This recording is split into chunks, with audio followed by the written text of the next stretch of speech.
বিসমিল্লাহির রহমানির রহিম।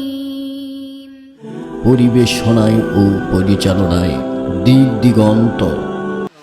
জালেম শ্রেণীর লোক কারা আছে বর্তমান জামানায়?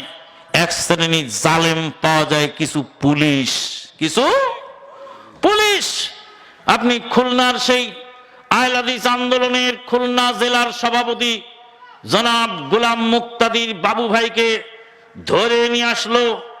ধরে নিয়ে যাওয়ার পরে আপনার সেই হাতে থাকা শাল কাঠের রোলার দিয়ে পায়ের বুড়ো আঙ্গুরটা ছেঁচে দিল, ছিন্ন ভিন্ন হয়ে গেল।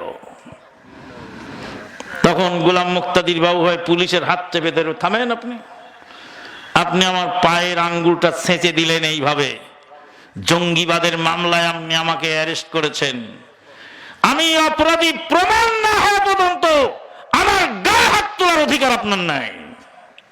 হাসরের ময়দানে ওই লাঠিটা থাকবে আমার হাতে, আপনার পা আমি ছেঁচবো আল্লাহর সামনে, তখন বুঝতে পারবেন কত ধানে কত চাল।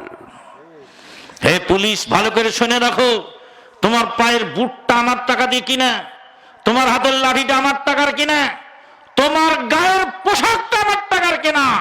আমি হলাম এই দেশের নাগরিক, আর তুমি হলে দেশের খাদেম।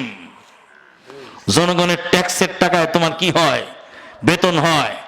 সম্মানিত উপস্থিতি, এই যে মানুষকে বিনা বিচারে যে পেটে, এটা এক শ্রেণীর পুলিশ এরকম আছে। আবার কিছু পুলিশ আছে রাতে তাহাজ্জুদের সালাত আদায় করে, মাশাআল্লাহ।